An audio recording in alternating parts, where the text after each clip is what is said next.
अजीज़ तलबा और तालिबात, Farooq foundation online school के ज़रिए यकसा नसाब के मुताबिक तालीम हासिल करें।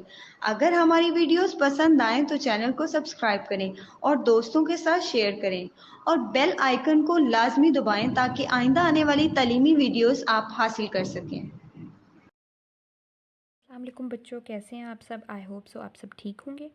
तो बच्चों, आज हम अपने यूनिट जो हमारा है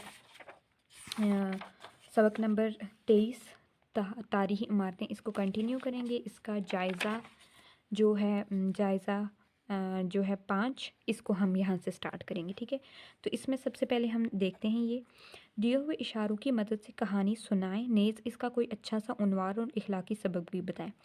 ये कहानी है। ठीक है, इस इशारे हमने इस्तेमाल करने, जैसे एक है कि एक लालची आदमी के पास अजीब व गरीब मुर्गी का होना, मुर्गी का रोज़ाना सोने का अंडा देना, लालची बीवी का इसको मुर्गी ज़बह करने का मशवरा देना, एक ही दिन में मालदार बनने के लिए मुर्गी का ज़बह करना, मुर्गी के पेट से एक ही अंडे का निकल आना, दोनों मियाँ बीवी का पछताना। इखलाकी सबक भी बताना, और इन इशारों को यूज़ करते हुए हमने कहानी भी मैं आपको सुनाऊंगी। ठीक है बच्चों, तो इसकी बच्चों में कहानी शुरू करती हूँ। सबसे पहले इसका उन्वान ये होगा लालची आदमी। ठीक है, लालची आदमी। ठीक है, तो मैं लिखती हूँ, इसमें कहानी आपको सुनाती हूँ। एक लालची आदमी के पास एक अजीब और गरीब मुर्गी थी। ये मुर्गी रोज़ सोने का अंडा देती थी। एक दिन इसकी लालची बीवी ने अपने शौहर को मशवरा दिया कि क्यों ना हम इस मुर्गी को ज़बह कर दें और सारे अंडे एक ही साथ पेट से निकाल दें। इस तरह हम एक ही दिन में मालदार बन जाएंगे और हमें रोज़ाना एक अंडे का इंतज़ार नहीं करना पड़ेगा। शौहर भी लालची आदमी था। वो अपनी बीवी की बातों में आ गया और उसने भी लालच किया और मुर्गी को ज़बह कर दिया। यूं ही उसने पेट चाक किया तो सिर्फ एक ही अंडा निकला। दोनों मियाँ बीवी बहुत पछताए। ठीक है, दोनों मियाँ बीवी बहुत पछताए। ठीक है, वह रोज़ के मिलने वाला जो एक अंडा था, सोने के अंडे, उससे भी उनने हाथ धो बैठे। ठीक है, इखलाकी सबक, लालच बुरी बला है। ठीक है, लालच बुरी बला है। ठीक है, समझ आ गई बच्चों। तो ये हमने कहानी पढ़ी। अब मैं दोबारा से सुनाती हूँ, आप गौर से सुनना। एक लालची आदमी के पास एक अजीब व गरीब मुर्गी थी। ये रोज़ाना सोने का अंडा देती थी और एक दिन इस आदमी के लालची बीवी ने अपने शौहर को मशवरा दिया कि क्यों ना हम इस मुर्गी को ज़बह कर दें और सारे अंडे एक ही साथ पेट से निकाल लें। इस तरह हम एक ही दिन में मालदार हो जाएंगे और हमें रोज़ाना एक एक अंडे का इंतज़ार नहीं करना पड़ेगा। शौहर भी लालची आदमी था। उसने भी लालच किया और मुर्गी को ज़बह कर दिया। पेट चाक किया तो सिर्फ एक ही अंडा निकला। दोनों मियाँ बीवी बहुत पछताए। रोज़ाना वो रोज़ के जो एक अंडा सोने का उनको मिलता था, उससे भी वो हाथ धो बैठे। इखलाकी सबक, लालच बुरी बला है। ठीक है बच्चों, अब आगे है बच्चों पढ़ना। दी हुई इबारत को दुरुस्त तलफ़्फ़ुज़ और रवानी से पढ़ें। ये मैं पढ़ूंगी, आपने सुनना है। कुदरती आफ़ात की मुख्तलिफ़ किस्में हैं, मसलन ज़लज़ला, बर्फ़ानी तूफ़ान, तेज़ रफ्तार आंधी, वबाई बीमारी और कहत वगैरह। जब कहीं कोई कुदरती आफत आती है तो वहाँ के लोगों की मदद के लिए सब दौड़ पड़ते हैं। हुकूमत के सब इदारे लोगों की जान और माल बचाने और मुसीबत ज़्यादा लोगों को हर तरह की मदद पहुँचाने में मसरूफ़ हो जाते हैं। समाजी तंजीमें इमदादी सामान भेजती हैं। डॉक्टरों की टीमें और मुसीबत ज़्यादा लोगों की इमदाद करने वाले रज़ाकार भी मैदान में आ जाते हैं। मुसीबत आ जाने की सूरत में अल्लाह पर भरोसा करके हमें ख़ुद अपनी जान भी बचानी चाहिए और दूसरों की भी मदद करनी चाहिए। इसलिए हमें इब्तदाई तबी इमदाद के तरीके सीखने चाहिए। ठीक है, दोबारा से मैं पढ़ रही हूँ, आपने गौर से सुनना है। कुदरती आफ़ात की मुख्तलिफ़ किस्में हैं, मसलन ज़लज़ला, बर्फ़ानी तूफ़ान, तेज़ रफ्तार आंधी, वबाई बीमारी और कहत वगैरह। जब कहीं कोई कुदरती आफत आती है तो वहाँ के लोगों की मदद के लिए सब दौड़ पड़ते हैं। हुकूमत सब इदारे लोगों की जान और माल बचाने और मुसीबत ज़्यादा लोगों को हर तरह की मदद पहुँचाने में मसरूफ़ हो जाते हैं। समाजी तंजीमें इमदादी सामान भेजती हैं। डॉक्टरों की टीमें और मुसीबत ज़्यादा लोगों की मदद करने वाले रज़ाकार भी मैदान में आ जाते हैं। मुसीबत आ जाने की सूरत में अल्लाह पर भरोसा करके हमें खुद अपनी जान बचानी चाहिए और दूसरों की भी मदद करनी चाहिए, इसलिए हमें इब्तदाई तबी इमदाद के तरीके सीखने चाहिए। ठीक है बच्चों, ये हमने कर लिया है। अब आगे आ जाएं। आगे है बच्चों, हद कशीदा अल्फाज के मुतज़ाद लिखकर जुमले मुकम्मल करें। तो हमने क्या करना है बच्चों, मुतज़ाद लिखने हैं। मुतज़ाद क्या होते हैं बच्चों, मुतज़ाद उलट अल्फाज होते हैं। ठीक है, मुतरादिफ सेम होते हैं और मुतज़ाद जो होते हैं वो क्या होते हैं, उलट होते हैं, यानी अपोजिट वर्ड्स होते हैं। ठीक है, तो यहाँ पर मैं आपको थोड़ा सा आइडिया दे देती हूँ मुतज़ाद के बारे में। ठीक है, मुतज़ाद अल्फाज क्या होते हैं बच्चों, मुतज़ाद उलट होते हैं, उलट अपोजिट वर्ड्स होते हैं। जैसे कि फूल है लफ्ज़, ठीक है, फूल है, तो इसका मुतज़ाद क्या होगा, कांटा, कांटा। ठीक है, तो ये मुतज़ाद हो गया फूल कांटा। स्याह है यानी काला रंग, स्याह, इसका मुतज़ाद होगा सफ़ेद, क्या होगा, सफ़ेद, स्याह सफ़ेद। ठीक है, सफ़ेद स्याह। उसके बाद अगर मैं आपसे कहूँ लफ्ज़ जैसे कि आसमान लफ्ज़ है, तो इसका मुतज़ाद क्या होगा बच्चों, ज़मीन, आसमान, ज़मीन। ठीक है, उसके बाद अगर मैं आपको लफ्ज़ बताऊं जैसे कि पानी, तो पानी का मुतज़ाद क्या होगा, आग, पानी, आग। ठीक है, उसके बाद बच्चों आप अगर मुतज़ाद अल्फाज में देखें तो आज, आज है तो इसका मुतज़ाद होगा कल। ठीक है, तो ये होते हैं मुतज़ाद जो अपोजिट होते हैं। ठीक है, मुतरादिफ अलग होते हैं। ठीक है, अब यहाँ पर उनने हमें दिए हैं कि हद कशीदा अल्फाज के मुतज़ाद लिखकर जुमले मुकम्मल करें। ठीक है, ये हमारे पास इनके मुतज़ाद हैं, हमने इनको लिखना है बच्चों, और उसके बाद हमने क्या करना है कि जुमलों को मुकम्मल करना है। ठीक है, तो जैसे सबसे पहला है कि जमीला आज नहीं तो डैश ज़रूर कामयाब हो जाओगी। अब यहाँ पे आज है, आज लफ्ज़ क्या है, इसका हमने मुतज़ाद लिखना है, तो हम लिख लेते हैं जमीला आज नहीं तो कल ज़रूर कामयाब हो जाओगी। तो अब जो कल है वो आज का मुतज़ाद है। ठीक है, मस्जिद में अमीर और डैश सब इकट्ठे थे। अमीर का मुतज़ाद क्या होता है, गरीब, तो यहाँ पर क्या आएगा, मस्जिद में अमीर और गरीब सब इकट्ठे थे। ये बात हर हास और डैश ने मान ली। अब हास का मुतज़ाद क्या होगा बच्चों, आम, ये बात हर हास और आम ने मान ली। ठीक है, यानी आम बंदे और हास, हास होते हैं। अल्लाह हमारा खालिक और हम इसकी मखलूक हैं, खालिक और मखलूक। ठीक है, अल्लाह हमारा खालिक और हम इसकी मखलूक हैं। तो कौन कौन से लफ्ज़, सबसे पहले कि जमीला आज नहीं तो कल ज़रूर कामयाब हो जाएगी। मस्जिद में अमीर और गरीब सब इकट्ठे हैं थे। ये बात हर हास और आम ने मान ली। अल्लाह हमारा खालिक और हम इसकी मखलूक हैं। तो आपसे पेपर में कहा जा सकता है कि आज का मुतज़ाद लिखें, तो आज का मुतज़ाद क्या है, कल, अमीर, गरीब, हास, आम, खालिक, मखलूक। ठीक है, अब आगे आ जाएं बच्चों। आगे है सबसे पहले यहाँ पर देखें, इन अल्फाज के मुतरादिफ लिखें। अल्फाज के क्या लिख रहे हैं हमने, मुतरादिफ। तो अब मैं आपको बताती हूँ, थोड़ा सा आइडिया आपको हो जाए कि मुतरादिफ क्या होते हैं। तो मुतरादिफ बच्चों सिमिलर मीनिंग्स होते हैं, सेम मानी। ठीक है, जो एक जैसे मानी होते हैं मुतरादिफ। ठीक है, मुतरादिफ क्या है, जिनके मानी एक जैसे होते हैं। ठीक है, जैसे कि मैं कर लूँ फूल, इसका मुतरादिफ होगा गुल, फूल, गुल। ठीक है, फूल को भी गुल कहते हैं। और ठीक है, उसके बाद अगर मैं दूसरा बताऊं, स्याह, स्याह का मुतरादिफ क्या होगा, काला, यानी कि ब्लैक कलर को स्याह भी कहते हैं और काला भी कहते हैं। ठीक है, उसके बाद अगर मैं आपको कह दूं मुतरादिफ में हम देख लें, जैसे कि हम कहते हैं बहुत सारे अल्फाज होते हैं, जैसे कि ताकत, ताकत लफ्ज़ है तो इसका मुतरादिफ क्या होगा, कुव्वत। दोनों के सेम मानी होते हैं, ताकत, कुव्वत।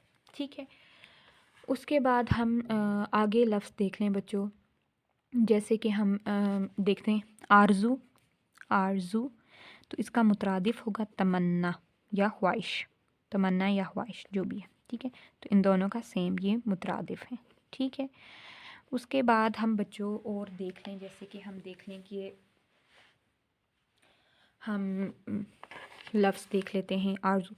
अच्छा, जैसे कि हम देख लें आब, आब, पानी, आब को पानी कहते हैं। ठीक है, तो ये हमने इसके मुतरादिफ बताएं। ठीक है, अब यहाँ पर बच्चों इनने लफ्ज़ दिए हुए, हमने उनके मुतरादिफ लिख के उनको बताने हैं। ठीक है, तो सबसे पहला है लुत्फ़। लुत्फ़ का मुतरादिफ है बच्चों मज़ा। लुत्फ़ का मुतरादिफ क्या है? मज़ा। तो ये हमने लिख लिया मीम ज़े अलिफ, मज़ा। लुत्फ़ का मुतरादिफ क्या? मज़ा। आगे है बच्चों अगला लफ्ज़ है शनाख्त। अगला क्या लफ्ज़ है बच्चों? शनाख्त।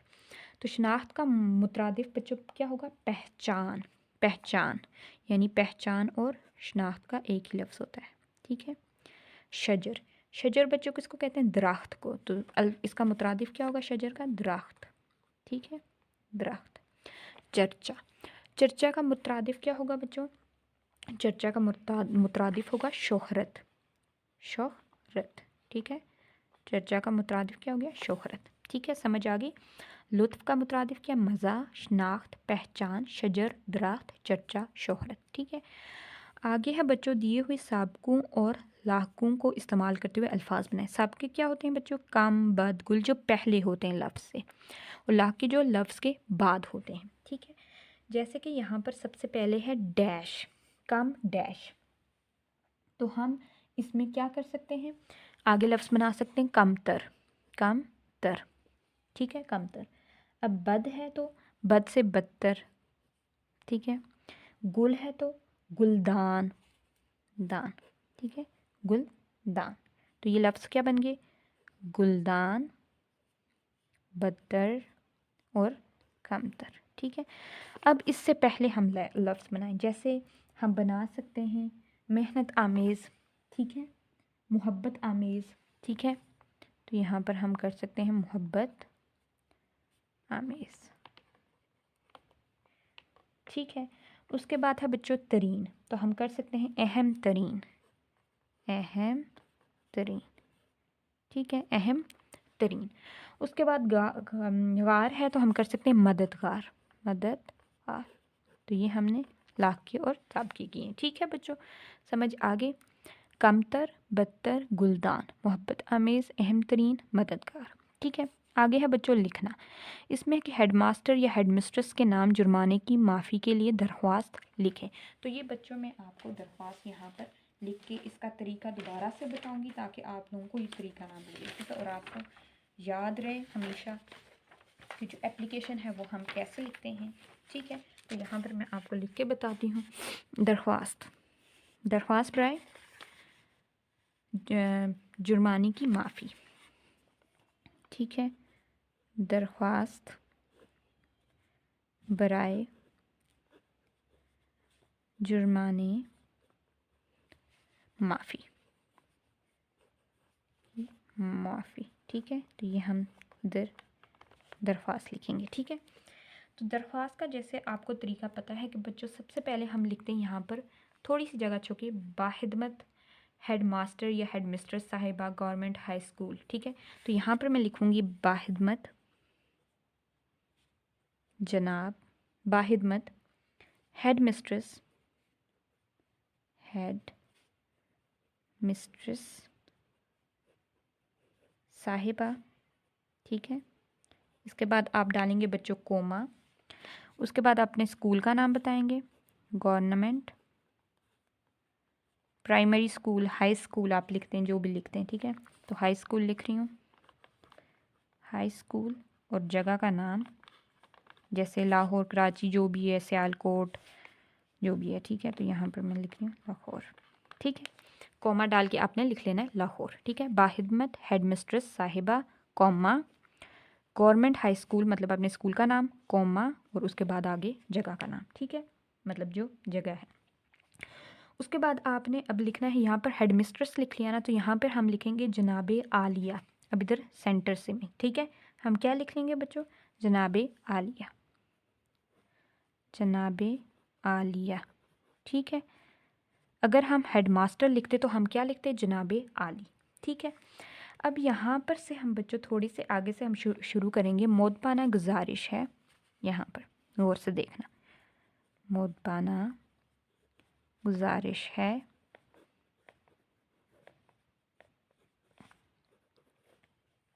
कि मैं 2 दिन से स्कूल में देर से पहुँच रहा हूँ, कि मैं 2 दिन से 2 दिन से स्कूल में मैं 2 दिन से स्कूल में देर से पहुंच रहा हूँ। देर से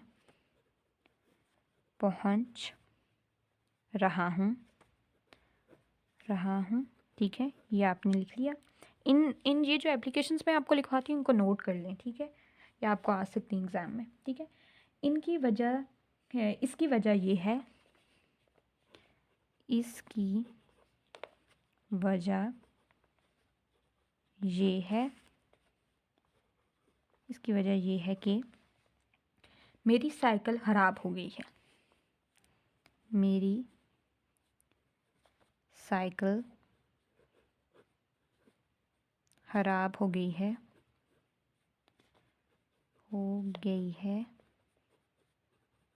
ठीक है, मेरी साइकिल ख़राब हो गई है।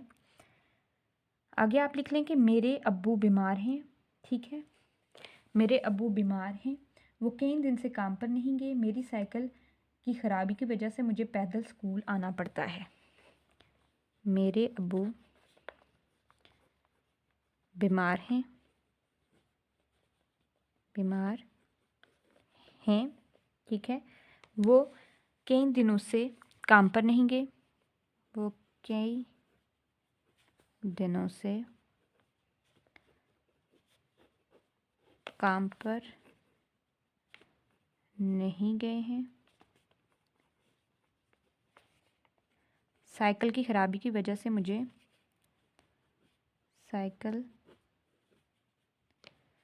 साइकिल की ख़राबी की वजह से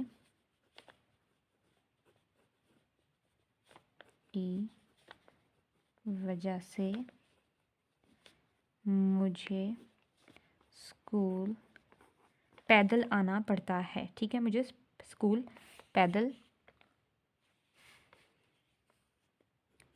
आना पड़ता है। ठीक है, आगे आप लिख लें कि जिसकी वजह से मुझे देर हो जाती है। जिसकी वजह से मुझे देर हो जाती है। ठीक है, आगे आपने बच्चों लिख लेना है कि मैं जल्दी ही अपनी साइकिल ठीक करा लूँगा और वक्त पर स्कूल पहुँच जाऊँगा। बराए मेहरबानी देर से आने की वजह से मुझे जो जुर्माना किया गया है वो माफ़ कर दें, आपकी नवाजिश होगी। ठीक है, तो आप लिख सकते हैं कि मैं जल्दी ही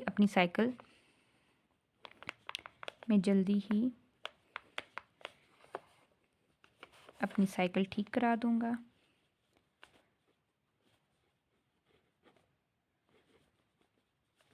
ठीक करा दूँगा और वक्त पर स्कूल पहुँचूँगा। वक्त पर स्कूल पहुँचूँगा। ठीक है, ये आपने लिख लेना है। उसके बाद आपने ये लिख लिया। ठीक है, अब आपने लिखना है कि बराए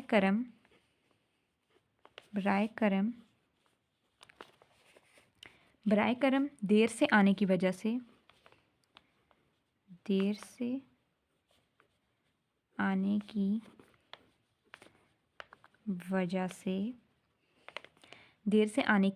वजह से मुझे क्या हुआ है, मुझे जुर्माना किया गया है। ठीक है, देर की वजह से आने से मुझे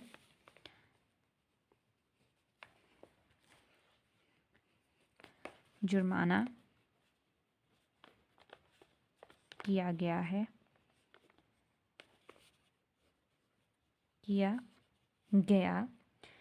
वो माफ़ कर दिया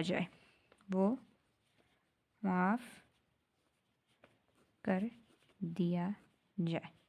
ठीक है, यह आप लोगों ने लिखना है बच्चों। उसके बाद आपने लिख लेना है एन नवाजिश होगी। ये एंड पे आप लोगों ने लाजमी लिखना है। ठीक है, एन नवाजिश होगी। ठीक है, ये लिख के आपने यहाँ पे एंड करना है। उसके बाद आप लोगों ने बच्चों यहीं पे इसी साइड पे आपने यहाँ पर लिख लेना है दरख्वास्त गुजार। ठीक है, अल आरिज़ अल आर्ज़ा भी लिख सकते हैं। दरख्वास्त गुज़ार, ठीक है। फिर आपने अपना नाम लिख लेना है, जैसे मैं अली अहमद लिख रही हूँ यहाँ पर, ठीक है। उसके बाद आपने जमात लिख लेनी है, अपनी जमात चहारुन, ठीक है। और उसके बाद आपने अपना रोल नंबर लिख लेना है, रोल नंबर 5, ठीक है। और इसी के बराबर यहाँ पर आपने क्या लिख लेनी है बच्चों, डेट। इसी के बराबर, रोल नंबर के बराबर साथ यहाँ पर आपने पीछे लिख लेनी है डेट। जैसे मैं लिख लेती हूँ 7 फरवरी, ठीक है। और साथ में आप लोगों ने क्या करना है, यहाँ पर 2000 भी लिख लेना है, ठीक है। आगे जो भी होगा, तो यूँ आपने क्या करना है, एप्लीकेशन लिखनी है, ठीक है। समझ आ गई। तो अब ये बच्चों हमने कर ली है एप्लीकेशन यहाँ पर। अब आगे है बच्चों के दिए हुए इशारात की मदद से बानिए पाकिस्तान कायद-ए-आज़म मोहम्मद अली जिन्ना रहमतुल्लाह अलैह पर एक मज़मून लिखें। तो इशारात हमें क्या दिए हैं वो देखें। जाए पैदाश, पूरा नाम, तारीख़ पैदाश, अलग मुल्क का क़याम, पेशा, आज़ादी के लिए जद्दोजहद, वफ़ात, कब और कहाँ से तालीम हासिल की, करारदार पाकिस्तान की मंजूरी और मज़ार। तो ये इन सब को देख के हमने उनके एक मज़मून लिखना है। तो मैं आपको मज़मून का बताती हूँ, आपने गौर से सुनना है, ठीक है। जैसे कि आप लिख सकते हैं, यहाँ से स्टार्ट करते हैं। कायद-ए-आज़म रहमतुल्लाह अलैह का पूरा नाम क्या है, पूरा नाम मोहम्मद अली जिन्ना था। आप रहमतुल्लाह अलैह 25 दिसंबर 1876 को कराची में पैदा हुए। आप रहमतुल्लाह अलैह ने इब्तदाई तालीम मिशन हाई स्कूल कराची से हासिल की। आप रहमतुल्लाह अलैह ने 12 साल की उम्र में मैट्रिक पास किया, 16 साल की उम्र में मैट्रिक पास किया और बैरिस्ट्री की तालीम के लिए लंदन रवाना हो गए। आप रहमतुल्लाह अलैह 20 साल की उम्र में बैरिस्टर बनकर लौटे। आप रहमतुल्लाह अलैह ने बम्बई में वकालत शुरू की। आप रहमतुल्लाह अलैह का शुमार जल्द ही चोटी के वकीलों में होने लगा। ये ज़माना बरसगीर में मुसलमानों के लिए बहुत कठिन था। अंग्रेज़ हुक्मरान थे, सारी हिंदू कौम मुसलमानों की दुश्मन थी। कायद-ए-आज़म रहमतुल्लाह अलैह ने मुस्लिम लीग की क़यादत संभाली, बिखरे हुए मुसलमानों को इकट्ठा किया, शहर शहर जाकर कौम को झंझोड़ कर जगाया और एक प्लेटफॉर्म पर जमा किया। 23 मार्च 1940 को करारदार पाकिस्तान मंजूर हुई। इस करारदार में मुसलमानों के लिए अलहदा वतन का मुतालबा किया गया। अंग्रेज़ों और हिंदुओं ने खूब साजिशें की मगर नाकाम रहे, ठीक है, मगर नाकाम रहे। आखिर उन्होंने मुसलमानों के अलग वतन का मुतालबा मानना पड़ा और 14 अगस्त 1947 को दुनिया के नक्शे पर पाकिस्तान वजूद में आ गया। मोहम्मद अली जिन्ना को मुसलमानों की तरफ से कायद-ए-आज़म रहमतुल्लाह अलैह का लक़ब मिला। जब पाकिस्तान कायम हुआ तो आप रहमतुल्लाह अलैह पाकिस्तान के पहले गवर्नर जनरल बने, ठीक है। लेकिन आप रहमतुल्लाह अलैह की उम्र ने वफ़ा ना की। दिन रात मेहनत करने से आप रहमतुल्लाह अलैह की सेहत ख़राब हो गई और आखिरकार 11 सितंबर 1948 को आप रहमतुल्लाह अलैह की वफ़ात होगी, ठीक है। और आप रहमतुल्लाह अलैह का मज़ार कराची में है। तो समझ आ गई, हमने ये सारा मैंने आपको बताया है, ठीक है। तो ऐसे करें कि मैं दोबारा से पढ़ती हूँ और आप इसको नोट कर लें, ठीक है। काफ़ी लंबा है, मैं आपको खुद नोट करके नहीं दिखा सकती, तो इसलिए आप खुद नोट कर लें। मैं आपको पढ़ के सुना रही हूँ, ठीक है। तो आप इसको नोट करते जाएँ। कायद-ए-आज़म रहमतुल्लाह अलैह का पूरा नाम मोहम्मद अली जिन्ना था। आप रहमतुल्लाह अलैह 25 दिसंबर 1876 को कराची में पैदा हुए। आप रहमतुल्लाह अलैह ने इब्तदाई तालीम मिशन हाई स्कूल कराची से हासिल की। आप रहमतुल्लाह अलैह ने 16 साल की उम्र में मैट्रिक पास किया और बैरिस्ट्री की तालीम के लिए लंदन रवाना हो गए। आप रहमतुल्लाह अलैह 20 साल की उम्र में बैरिस्टर बनकर लौटे। आप रहमतुल्लाह अलैह ने बम्बई में वकालत शुरू की और आप रहमतुल्लाह अलैह का शुमार जल्द ही चोटी के वकीलों में होने लगा, ठीक है। ये ज़माना बरसगीर में मुसलमानों के लिए बहुत कठिन था। अंग्रेज़ हुक्मरान थे, सारी हिंदू कौम मुसलमानों की दुश्मन थी। कायद-ए-आज़म रहमतुल्लाह अलैह ने मुस्लिम लीग की क़यादत संभाली, बिखरे हुए मुसलमानों को इकट्ठा किया, शहर जाकर कौम को झंझोड़ कर जगाया और एक प्लेटफॉर्म पर जमा किया। 23 मार्च 1940 को करारदार पाकिस्तान मंजूर हुई। इस करारदार में मुसलमानों के लिए अलहदा वतन का मुतालबा किया गया। अंग्रेज़ों और हिंदुओं ने खूब साजिशें की मगर नाकाम हुए और आखिर इन्हें मुसलमानों के अलग वतन का मुतालबा मानना पड़ा। 14 अगस्त 1947 को दुनिया के नक्शे पर पाकिस्तान वजूद में आ गया। मोहम्मद अली जिन्ना को मुसलमानों की तरफ से कायद-ए-आज़म रहमतुल्लाह अलैह का लक़ब मिला। जब पाकिस्तान कायम हुआ तो आप रहमतुल्लाह अलैह पाकिस्तान के पहले गवर्नर जनरल बने, लेकिन आप रहमतुल्लाह अलैह की उम्र ने वफ़ा ना की। दिन रात मेहनत करने से आप रहमतुल्लाह अलैह की सेहत ख़राब होगी और आखिरकार 11 सितंबर 1948 को आप रहमतुल्लाह अलैह की वफ़ात होगी। आप रहमतुल्लाह अलैह का मज़ार कराची में है, ठीक है बच्चों। तो ये मैंने आपको बताया है क्या कहते हैं, मज़मून, ये आपके पेपर्स में भी आ सकता है बच्चों। तो ये आपको अगर पेपर्स में आता है तो आप ये लिख सकते हैं वहाँ पर कायदे आज़म मोहम्मद अली जनाब पर जो मज़मून है उन पर, ठीक है। तो अब बच्चों लास्ट में मैं आप लोगों को बता देती हूँ कुछ चीज़ें ख़त के बारे में कि ख़त हम कैसे लिखते हैं, ठीक है। और उसके बाद इसका तरीका मैं आपको बता देती हूँ, ठीक है। तो जैसे कि मैं आपको ख़त जो लिखवा लेती हूँ वो है, कोई भी ख़त लिख सकते हैं आप, ठीक है। तो मैं आप लोगों को जो बच्चों ख़त लिखवाने लगी हूँ वो मैं आपको ख़त लिखवाने का तरीका बताऊँगी आज। वालिद साहब के नाम ख़त, ठीक है। तो सबसे पहले आपने बच्चों क्या करना है कि आपने यहाँ पर अपनी जगह का नाम लिखना है, ठीक है। तो आप कोई भी लिख सकते हैं जहाँ पर, जैसे कि मैं लिख रही हूँ कोई भी आपकी जो जगह है, सॉरी कोई भी नहीं, आपकी जो जगह है आपने वो लिखना है। जैसे मैं लिख रही हूँ 144 शाहबाग लाहौर, ये मैंने जगह लिख ली, ठीक है। ये आपने अपनी वहाँ पर जगह लिखनी है, शाहबाग के आगे कॉमा डाल के लाहौर, ठीक है। उसके बाद आपने डेट लिखनी है, जैसे कि आप लिख लें 7, ठीक है। 7 आप लिख लें 7 मई, ठीक है। और आगे 2000 जो भी है, ठीक है, वो आपने लिखनी है यहाँ पर यूँ। फिर बच्चों आपने नीचे यहाँ से स्टार्ट करना है, दरमियान से, यहाँ से प्यारे अब्बा जान, प्यारे अब्बा जान, ठीक है। ये आपने यहाँ से शुरू करना है। फिर आपने बच्चों उसमें लिखना है, दरमियान से सेंटेंस से स्टार्ट करना है, ठीक है। ना ज़्यादा इधर हो ना ज़्यादा इधर हो, ठीक है। तो मेरा थोड़ा सा इधर हो गया, लेकिन ये इधर से सेंटर से आपने करना है, ठीक है। प्यारे अब्बा जान, उसमें आपने लिखना है बच्चों के अस्सलामु अलैकुम। आपने फिर यहाँ से शुरू करना है, थोड़े से आगे से, यहाँ से मैं आपको बता देती हूँ, यहाँ से आप लिख लें अस्सलाम अलैकुम, ठीक है। या आपने लिख के उसके आगे एक्सक्लेमेशन मार्क डाल देना, ठीक है। फिर आपने आगे लिखना शुरू करना है कि आपका ख़त मिला अल्लाह ताला के फ़ज़ल से। अब वालदा साहिबा की सेहत बिल्कुल ठीक है। मैं जमात सोम में पास हो गया हूँ और अब मुझे जमात चहारुम की किताबें और कापियाँ ख़रीदनी हैं, इसलिए बाज़रे या मनी ऑर्डर आप मुझे 3000 रुपये फ़ौरन भेज दें, ठीक है। ये लिख के आगे आपने लिखना है कि बाबर और नजमा की तरफ से सलाम, या आप अपनी बहन भाई जिसका भी उसका सलाम, यूँ लिख के, ठीक है। ये आपने पूरी यहाँ से आपने स्टार्ट करके ये सारा आप यहाँ से यूँ लिख लेंगे बच्चों, ठीक है। ये सारी बात आपने यहाँ पर लिख ली है, ठीक है। उसके बाद अगर आप किसी की तरफ से सलाम दे रहे हैं तो आप जैसे लिख सकते हैं कि अहमद और अली की तरफ से सलाम, ठीक है। अब यहाँ पर ये कहीं बच्चों अहमद और अली, ये मैंने यहाँ से थोड़ी लाइन छोड़ के ना, ये स्पेस छोड़ के यहाँ से लिखा है, ठीक है। तो आप लोगों ने भी यही काम करना है, ठीक है। उसके बाद आपने यहाँ पर इधर इस साइड पे आपने लिख लेना अपना, ठीक है, वस्सलाम, ठीक है। ये लिख के आपने अपना नेम लिख लेना है, आपका प्यारा बेटा, आपकी प्यारी बेटी, आपकी प्यारी बेटी, ठीक है। ये लिख के आपने अपना नाम लिख लेना है नाल, ठीक है। तो यूँ आपने ख़त लिखना है बच्चों, ठीक है।